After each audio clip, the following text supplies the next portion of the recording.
बिस्मिल्लाहिर्रहमानिर्रहीम। Welcome to lecture number 17 of operating systems. आज हम फर्दर शेड्यूलिंग एल्गोरिदम्स देखेंगे और इन तमाम एल्गोरिदम्स की एवेलुएशन करेंगे कि इनमें से सबसे अच्छा कौन सा है।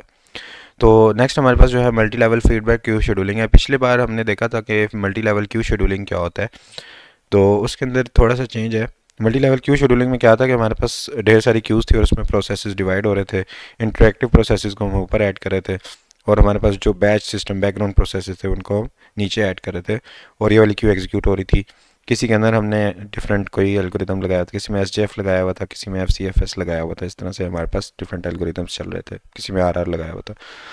तो उसके अंदर थोड़ा सा चेंज ये है कि अगर हम इसके अंदर ये कर दें कि जो हमारे प्रोसेस हैं वो आपस में चेंज कर दे सकते हैं क्यू को, तो इसको बोलेंगे कि इसके अंदर हमने फीडबैक सिस्टम एक ऐड कर दिया है। ठीक है, तो basically multi level feedback queue scheduling में यही होता है कि जो प्रोसेस है वो आपस में क्यूज़ को चेंज कर सकते हैं। इस क्यू का प्रोसेस इसमें जा सकता है, इसका इसमें जा सकता है। ये हम चेंज क्यों करेंगे?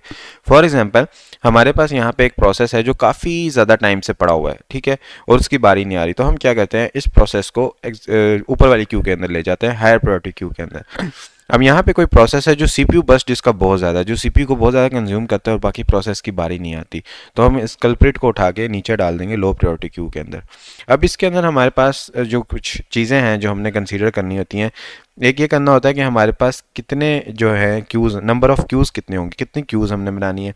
दूसरा ये कि जो हमने क्यूज़ बनाए हैं उनके अंदर एल्गोरिदम कौन सा होगा, किस में राउंड रॉबिंग होगा, किस में शॉर्टेस्ट जॉब फर्स्ट होगा, किस में FCFS, कौन सा एल्गोरिदम हम क्यूज़ में अप्लाई करेंगे, ये चीज़ हमने देखनी है। तीसरी चीज़ हमने ये देखनी है कि प्रोसेस को कब अपग्रेड करना है, उसकी क्या कंडीशन होगी। चौथी चीज़ देखनी है कि प्रोसेस को डिमोट कब करना है, मतलब डिमोट से मुराद कि ऊपर हाई प्रायोरिटी से लो प्रायोरिटी में कब लेके आना है, ये चीज़ हमने देखनी है।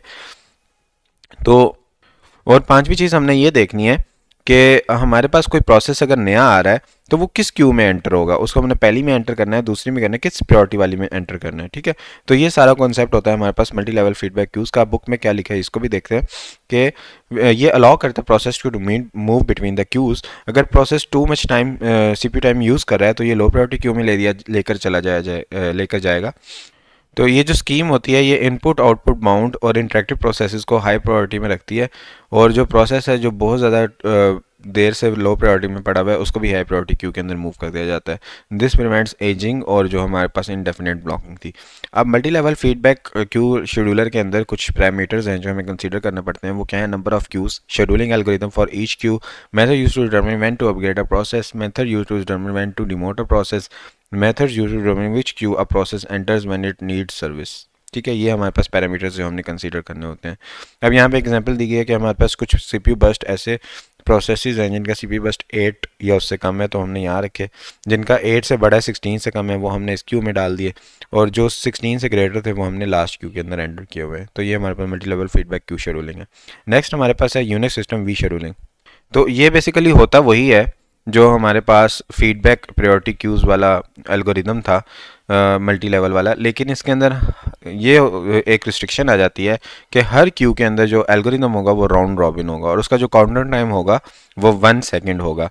तो प्रायोरिटीज़ जो है हमारे पास वो डिवाइड हो जाती हैं दो में, कर्नल ग्रुप और यूज़र ग्रुप में। तो कर्नल ग्रुप के अंदर जो प्रायोरिटीज़ हैं वो इस तरह असाइन की जाती हैं कि बॉटल नेक्स हमारी कम से कम मिनिमाइज हो सकें। बॉटल नेक से मुराद ऐसे प्रोसेस जो ज़्यादा टाइम ले रहे हैं, जो मुश्किल खड़ी कर रहे हैं। तो हमारे पास जो प्रोसेसेस हैं जो लोअर लेवल रूटीन के अंदर वेट कर रहे हैं उनको हायर प्रायोरिटीज़ मिल जाती है then those waiting at the relatively higher level routine. Lower level routine से मुराद के जो लोअर लेवल के सिस्टम रिलेटेड हमारे प्रोसेसेस होते हैं, फंक्शंस होते हैं, उनको ज़्यादा प्रायोरिटी मिलती है और हायर लेवल को कम प्रायोरिटी मिलती है। तो डिक्रीजिंग ऑर्डर में अगर हम देखें ऑर्डर ऑफ प्रायोरिटी में, तो कर्नल बैंड हमारे क्या होते हैं? सबसे पहले स्वैपर होता है, स्वैपर को सबसे ज़्यादा प्रायोरिटी मिलती है। फिर block input output devices control process होते हैं, फिर फाइल मैनिपुलेशन होता है, फिर character input output device control process होता है, और फिर यूज़र प्रोसेस। ये हमारा पास एक ऑर्डर होता है। तो इसको अगर आपने याद रखना हो तो आप याद रख सकते हैं, school bag filled with chocolates and umbrella. तो इस तरह से आप इसको याद रख सकते हैं अगर आपने याद रखना हो कि कैसे ये हमारे पास है। सबसे पहले एस से हमारे पास है स्वैपर, बी से हमारे पास है block input output device control process, F से हमारे पास है फाइल मैनिपुलेशन, सी से हमारे पास है character input output device control processes, और यू से हमारे पास हैं यूज़र प्रोसेसेस। ये हमारे पास जिसकी प्रायोरिटीज़ होती हैं। और ये हमारे पास कर्नल ग्रुप के अंदर जो प्रायोरिटीज़ होती हैं प्रोसेसेस की, इनको फिक्स्ड रखा जाता है, इसी प्रायोरिटी में रखा जाता है। और हमारे पास जो यूज़र ग्रुप में प्रोसेसेस होते हैं उनकी प्रायोरिटीज़ एवरी सेकंड कैलकुलेट की जाती है। यूज़र ग्रुप के अंदर हम प्रोसेसेस को पेनलाइज कर देते हैं at the expense of input output on process bound processes, यानी ऐसा प्रोसेस जो इनपुट आउटपुट बाउंड ज़्यादा है उसको हम पेनलाइज कर देते हैं, उसको हम लोअर प्रायोरिटी के अंदर ले जाते हैं। यहाँ पे फिगर में भी उन्होंने यही चीज़ दिखाई है कि हमारे पास सबसे पहले स्वैपर है, फिर उसके बाद डिस इनपुट आउटपुट है, फिर बफर है, फिर ये इस तरह डिफरेंट हमारे पास प्रायोरिटीज़ के हिसाब से उन्होंने दिखाया हुआ है। और यूज़र प्रायोरिटीज़ जो हैं ये चेंज हो रही हैं ईच सेकेंड। तो ये जो हमारे पास प्रायोरिटी नंबर अपडेट हो रहा है हर प्रोसेस का जो मेन मेमोरी में रिजाइड कर रहा है, उस वो कैसे अपडेट होता है? Priority number is equal to recent CPU usage divide by 2 plus threshold priority plus nice. ये फार्मूला याद कर लें कि प्रायोरिटी नंबर जो है वो कैलकुलेट होता है कि जो रिसेंट उसका सीपीयू यूजेज था उसको 2 से डिवाइड करते हैं, इसके अंदर थ्रेशोल्ड प्रायोरिटीज़ की ऐड करते हैं कि क्या इसकी प्रायोरिटी, उसका थ्रेशोल्ड, उसकी लिमिट क्या है, और नाइस वैल्यूज़ की ऐड करते हैं। इससे हमारा प्रायोरिटी नंबर कैलकुलेट होता है। तो जितना ज़्यादा हमारे पास थ्रेशोल्ड और नाइस होगा उतनी ज़्यादा प्रायोरिटी नंबर आएगा, और जितना ज़्यादा प्रायोरिटी नंबर होता है उतनी देर से प्रोसेस एग्जीक्यूट होता है। तो हम चाहेंगे कि हमारा जो यूज़र प्रोसेस है उसका प्रायोरिटी नंबर ज़्यादा हो ताकि कर्नल प्रोसेस, सिस्टम प्रोसेसेस हमारे पहले एग्जीक्यूट हो, यूज़र प्रोसेसेस की प्रायोरिटी कम हो, बाद में एग्जीक्यूट हो। तो the threshold priority and nice values are always kept positive to prevent a user from migrating out of its assigned group into the kernel group। यानी यही बात है कि उनको पॉजिटिव रखा जाता है ताकि उनका प्रायोरिटी नंबर वो ना आ जाए जो कर्नल प्रोसेसेस का है। तो अगर हमने नाइस वैल्यू चेंज करनी हो प्रोसेस की तो हम नाइस कमांड से चेंज करते हैं। ये इंपॉर्टेंट ऑब्जेक्टिव है कि नाइस वैल्यू किस कमांड से चेंज किया जाता है, नाइस कमांड से चेंज किया जाता है। अब इस फिगर में वर्किंग ऑफ द एल्गोरिथम दिखाया गया है कि हमारे पास सीपीयू यूसेज जो करंट प्रोसेस का है वो अपडेट कर दिया जा रहा है एवरी क्लॉक टिक, और वो उस फार्मूले से अपडेट कर दिया जाता है। और क्लॉक इंटरप्ट जो है every 60th of the second अगर हम एज्यूम करें अकर हो रहा है तो हर 60 सेकंड बाद उसको अपडेट किया जाएगा प्रायोरिटी नंबर को हर प्रोसेस के रेडी क्यू के अंदर, और डिके फंक्शन अप्लाई हो जाएगा before रिकैलकुलेटिंग the priority number of the process. ठीक है, तो यहाँ पे आप इस फिगर में देख सकते हैं कि हर 60 सेकंड्स के बाद हमारे पास अपडेट हो रही है। तो पहले इसका प्रायोरिटी नंबर ये था, फिर ये बन गया, फिर ये बन गया, फिर ये बन गया, हर 60 सेकंड्स बाद अपडेट हो रहा है। इसी तरह प्रोसेस बी है हमारे पास, इसका प्रायोरिटी नंबर भी इस तरह चेंज होता जा रहा है हर 60 के बाद, इसी तरह इसका भी चेंज होता जा रहा है। तो जिस तरह फिर इनके प्रायोरिटी नंबर्स बनते जाएंगे उस तरह इनको प्रायोरिटी सीपीयू के अंदर मिलती जाएगी। अब नेक्स्ट हमारे पास जो कॉन्सेप्ट है that is about algorithm evaluation, यानी अभी तक हमने जो एल्गोरिथम्स पढ़े उनमें से सबसे अच्छा कौन सा है और इनकी वैल्यूएशन करनी है कि क्या इनकी कैलकुलेशन। तो इसको पढ़ के हमें समझ आएगी कोई प्रिसाइज कैलकुलेशन नहीं की जा सकती किसी मेथड से, ना मैथमेटिकली की जा सकती है ना उसको सिमुलेट करके की जा सकती है। तो ये हम अभी देखते हैं।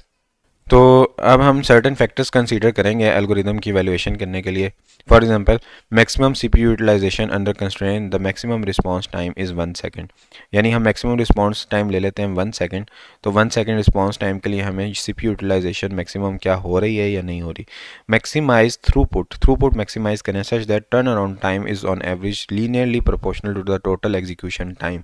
जो हमारा टर्न अराउंड टाइम है वो लीनियरली प्रोपोर्शनल हो टोटल एग्जीक्यूशन टाइम के, इस तरह हमने थ्रूपुट मैक्सिमाइज करनी है। ये ना हो कि थ्रूपुट को मैक्सिमाइज करते करते हम एग्जीक्यूशन तो कम कर रहे हो और टर्न अराउंड जो है हमारा वो उसका कोई बहुत ज़्यादा बड़ा मल्टीपल बना के हम पेश करना है, ऐसे नहीं हमने करना। तो एनालिटिकल एवेल्युएशन जो है उसके लिए हम शेड्यूलिंग एल्गोरिदम और सिस्टम वर्कलोड को यूज़ करते हैं, जिससे फार्मूला बनाते हैं या एक ऐसा नंबर बनाते हैं जो परफॉर्मेंस देता है उस एल्गोरिदम की फॉर दैट स्पेसिफिक वर्कलोड जो हमने वर्कलोड चूज़ किया था उस एल्गोरिदम के लिए। तो एनालिटिकल जो हमारे पास एवेल्युएशन है उसकी दो कैटेगरीज हैं, एक है डिटर्मिनिस्टिक मॉडलिंग और एक है क्यू मॉडलिंग। डिटर्मिनिस्टिक मॉडलिंग में जैसे हम नाम से ज़ाहिर है कि डिटर्मिन करने की कोशिश करते हैं with the help of values. So it is a type of analytic evaluation. ये क्या करता है, पर्टिकुलर प्री डिटरमिन्ड वर्कलोड ले लेता है, ठीक है, और performance of each algorithm for workload, फिर उसकी परफॉर्मेंस कैलकुलेट करता है। किस तरह से, एवरेज वेटिंग टाइम देखता है, एवरेज टर्न अराउंड टाइम देखता है और एवरेज रिस्पॉन्स टाइम देखता है, तीन चीज़ें देखता है। फिर गैंट चार्ट यूज़ किए जाते हैं to show the execution of the process के पहले कौन सा हुआ, कितनी देर हुआ, क्या उनका वेटिंग टाइम, तो सारी चीज़ें हम गैंट चार्ट से देख लेते हैं। तो ये टेक्निक हम ऊपर यूज़ भी कर रहे थे जब हम सारे एल्गोरिथम को एक्सप्लेन कर रहे थे, तो हमने गैंट चार्ट शो भी किया था। तो डिटर्मिनिस्टिक मॉडलिंग जो है ये सिंपल है, फास्ट है, एग्जैक्ट नंबर्स देती है, allowing the algorithm to be compared, ताकि हम एग्जैक्ट नंबर इसलिए मिल जाते हैं ना कि हमें एग्जैक्ट वेटिंग पर टाइम पता चल जाता है, टर्न ऑन टाइम पता चल जाता है, रिस्पॉन्स टाइम पता चल जाता है, तो उस चीज़ एग्जैक्ट फिगर से हमें एग्जैक्ट नंबर मिल जाता है। However it requires exact number for the input and in answer apply to only those cases. अब हर केस में हमें पता कैसे चलेगा कि वेटिंग टाइम कितना है, टर्न अराउंड टाइम कितना है, रिस्पॉन्स टाइम कितना है? ये वैल्यूज़ अगर हमारी एग्जैक्ट होंगी तभी हमारा डिटर्मिनिस्टिक मॉडलिंग जो है वो हमें एग्जैक्ट आउटपुट रिटर्न करेगा। उसके बाद हमारे पास नेक्स्ट है क्यू मॉडलर। तो कंप्यूटर सिस्टम को हम कैसे कह सकते हैं कि इसके अंदर डिफरेंट सर्वर्स हैं। नेटवर्क ऑफ सर्वर अगर हम बोलें तो एक कंप्यूटर सिस्टम होता है, डिफरेंट सर्वर्स इसके अंदर काम कर रहे होते हैं, ठीक है। तो सीपीयू भी उसमें से एक सर्वर है, इनपुट आउटपुट डिवाइसेस का जो कंट्रोलर है वो एक सर्वर है, ठीक है। और इसी तरह कोई और एक चीज़ है जो काम कर रही है अपना, वो एक और सर्वर है। फॉर एग्जांपल डिस्प्ले एक अलग सर्वर है। तो इस तरह नेटवर्क ऑफ सर्वर से एक कंप्यूटर बन रहा होता है। तो हर सर्वर के अंदर क्या हो रहा है कि अपनी अपनी रेडी क्यूज़ बनी हुई हैं जिसके ज़रिए वो काम कर रहे हैं, ठीक है। तो अगर हमें अराइवल और सर्विस रेट पता चल जाए प्रोसेस का फॉर वेरियस सर्वर, हम कंप्यूट कर सकते हैं utilization, average queue length, average wait time and so on. क्या पता चल जाए कि कितनी तेज़ी से प्रोसेस आ रहे हैं और कितनी तेज़ी से वो कंप्लीट हो रहे हैं, सर्विस हो रहे हैं। अराइवल एंड सर्विस रेट अगर हमें पता चल जाए तो हम उनकी यूटिलाइजेशन को एग्जीक्यूट कर सकते हैं, उन सर्वर्स की क्यू लेंथ को एग्जीक्यूट कर सकते हैं कि अराइवल और सर्विस से पता चल जाएगा ना कि एक टाइम क्यू में फिर कितने प्रोसेस वेट कर रहे हैं। सर्विस अगर कम होगी, अराइवल ज़्यादा होगी तो क्यू ज़्यादा बढ़ जाएगी, और वेट टाइम और सारी चीज़ें कैलकुलेट कर सकते हैं। इस स्टडी को हम कहते हैं क्यू नेटवर्क एनालिसिस। अगर एन हमारे पास एवरेज क्यू लेंथ है और डब्ल्यू हमारे पास अगर एवरेज वेटिंग टाइम है, तो हमारे पास जो अराइवल रेट होगा न्यू प्रोसेस का, वो अगर लेमडा से डिनोट हो रहा है तो हमारे पास n is equal to lambda multiply by w। यानी जो हमारी क्यू लेंथ होगी वो arrival rate multiply by waiting time के बराबर होगी, कि अराइवल कितना हो रहा है और फिर वेट कितना करना पड़ रहा है, उन दोनों चीज़ों को मल्टीप्लाई करेंगे तो हमारे पास क्यू की लेंथ आ जाएगी। इस फार्मूला को लिटल्स फार्मूला कहते हैं, जो क्यू थ्योरी के ऊपर बेस करता है। ऐसी ब्रांच ऑफ मैथमेटिक्स है जो एनालाइज करती है क्यूज़ और सर्वर्स के इन्वॉल्व सिस्टम्स को। लेकिन जो एल्गोरिदम हैं जो क्यू एनालिसिस से डिटरमिन किए जा सकते हैं वो बहुत कम एल्गोरिदम्स हैं, और मैथमेटिक्स जो है वो कॉम्प्लिकेटेड जिसके अंदर इन्वॉल्व होती है। और आप देखें, इसको देख के ही हम बहुत ज़्यादा बोर हो गए कि ये क्या फार्मूला आ गया, और इसके अंदर फिर डिटेल में जाएंगे तो बहुत ज़्यादा मैथमेटिक्स होगी जो कॉम्प्लिकेटेड होगी। तो ये नेसेसरी होता है कि हम एक नंबर ऑफ़ इंडिपेंडेंट असम्पशंस बना दें जो एक्यूरेट ना हो, ठीक है। ऐसा हो जाएगा, ज़रूर हो जाएगा। तो ऐसा कंप्यूट आंसर करने के लिए क्यू मॉडल जो है वो अप्रोक्सीमेशन ही कर रहे होते हैं रियल सिस्टम की, और एज अ रिज़ल्ट जो एक्यूरेसी होती है कंप्यूटर रिजल्ट की वो क्वेश्चनेबल होती है। जैसे शुरू में मैंने बताया था कि मतलब प्रिसाइज कैलकुलेशन मुश्किल ही होती है। अब यहाँ पे उन्होंने लिटल्स फार्मूला की मदद से कुछ कैलकुलेट करने की कोशिश की है, जहाँ पे हमारा अराइवल रेट था 0.5 और हमारे पास जो वेटिंग टाइम था वो सबका अलग है। अब इन सबको 0.5 से मल्टीप्लाई करेंगे तो हमारे पास क्यूज़ की लेंथ सबकी आ जाएंगी, सब एल्गोरिदम्स की। तो अगर क्यू लेंथ देखें हमारे पास सबसे कम इसकी बन रही है जो है शॉर्टेस्ट रिमेनिंग टाइम फर्स्ट, तो इस लिहाज से तो ये सबसे अच्छा बन रहा है। तो अब ये तो हमारे पास दो जो थे ना एनालिटिकल हमारे पास मेथड्स थे देखने के। अब एक सिमुलेशन भी है कि हम क्या करें, सिमुलेट कर लें प्रॉपर तरीके से कि प्रोसेस एग्जैक्टली कैसे एग्जीक्यूट हो रहे हैं, कितना टाइम ले रहे हैं। तो simulation involve programming a model of computer system, एक ऐसा सिस्टम मॉडल प्रोग्राम कर लें in order to get more accurate evolution of scheduling algorithms. Software data structure represent करते हैं major component of the system को। सिमुलेटर जो है वो एक वेरिएबल इसके अंदर होता है जो क्लॉक रिप्रेजेंट कर रहा होता है। जैसे जैसे ये वेरिएबल की वैल्यू इंक्रीज होती रहती है, सिमुलेटर जो है वो सिस्टम स्टेट को चेंज करता जाता है एक्टिविटीज़ ऑफ द डिवाइस और प्रोसेसेस और शेड्यूलर के लिहाज से। काउंटर के साथ साथ मतलब चेंजेस सिमुलेटर में चलती रहती हैं। जैसे सिमुलेटर एग्जीक्यूट करता है, स्टैटिस्टिक्स इंडिकेट करती हैं कि कौन सा एल्गोरिदम परफॉर्मेंस किसकी अच्छी है, उनको गैदर कर लिया जाता है और प्रिंट कर दिया जाता है, फिर हम सबको आपस में कंपेयर कर देते हैं। तो अब कुछ इश्यूज आते हैं सिमुलेशन के साथ। क्या आते हैं? एक्सपेंसिव है, ठीक है, यानी ऑर्स ऑफ प्रोग्रामिंग चाहिए, और एग्जीक्यूशन टाइम जो है इसका बहुत ज़्यादा है, ठीक है, जो हमें हर प्रोसेस को नोट करना पड़ता है एग्जीक्यूट करने के लिए, तो एक्सपेंसिव है ये। दूसरा ये कि सिमुलेशन जो है वो एरोनियस हो सकती है, ठीक है। काउंटर हमारा क्या है हमें क्या पता, because of the assumptions about the distributions used for arrival and service rates may not reflect the real environment. और जो हम अजम्पशंस कर रहे हैं हमारी डिस्ट्रीब्यूशंस के लिए और अराइवल्स और सर्विस रेट्स के लिए, ये सारी जो है ये क्या पता रियल इन्वायरमेंट के लिहाज मैच ना करती हो। तो इसलिए सिमुलेशन भी फेल हो गई। ठीक है, अब यहाँ पे सिमुलेशन एक करके दिखाई गई है फिगर के अंदर कि ये हमारे पास एक्चुअल प्रोसेस एग्जीक्यूशन हो रही है सीपीयू के अंदर, और यहाँ पे फिर हम सिमुलेशन करने हैं और परफॉर्मेंस स्टैटिस्टिक्स FCFS की ये आ रही है, और इसकी परफॉर्मेंस स्टैटिस्टिक्स यहाँ पे प्रिंट हो रही है, इसकी यहाँ पे प्रिंट हो रही है। यहाँ पे हमने क्वांटम रखा है 14 के इक्वल। तो ये हमारे पास एल्गोरिदम है सिमुलेशन का। अब सारी चीज़ें हमने कर ली, लेकिन हमें अभी तक मज़े का रिज़ल्ट नहीं मिला है कि हम उसके ऊपर रिलाई कर सकें कि ये एक्यूरेट रिज़ल्ट है। तो even a simulation is of limited accuracy. The only completely accurate way to evaluate a scheduling algorithm is to code it, put it in operating system and see how it works. जैसे हम कहें कि असल में चला के देखो कि भाई ये काम कर क्या रहा है, असल में उसको कोड करो, उसको ऑपरेटिंग सिस्टम में चलाओ, लेकिन ये भी काम मुश्किल है ना। The approach puts the actual algorithm in real system for evaluation under real operating system conditions. Real operating system condition में आ जाएगा। ओपन सोर्स सॉफ्टवेयर लाइसेंसिंग ने इसको पॉसिबल कर दिया कि लिनक्स हमारे पास है, उसके अंदर आप चेंजेस कर सकते हैं, ओपन सोर्स सॉफ्टवेयर है। विंडोज़ माइक्रोसॉफ्ट में तो आप इतने चेंजेस नहीं कर सकते, लिनक्स में आप कर सकते हैं, इम्प्लीमेंट करें, एल्गोरिदम्स बनाएं। मेजर डिफ़िकल्टी क्या आती है? Cost of this approach, expense is incurred in coding, code करो पूरा उसको एल्गोरिदम को, ठीक है। Modifying the operating system to support it, फिर ऑपरेटिंग सिस्टम मॉडिफाई करो कि उसके अंदर वो एल्गोरिदम चले, as well as its required data structures भी रिक्वायर्ड होते हैं। द अदर डिफिकल्टी, एक तो डिफिकल्टी हो गई इसकी कॉस्ट, ठीक है। Other difficulty with any algorithm evaluation is that environment in which algorithm works will change. यानी environmental changes भी हमारे पास एक difficulty है कि कभी operating system में कोई environment होगा, कभी कितने process होंगे, कभी कुछ काम चल रहा होगा, तो environment change हो रही होगी जिसकी वजह से algorithm evaluation नहीं हो पाएगी। तो अभी तक हम सही तरह से देखा जाए तो algorithms की evaluation नहीं कर पाए।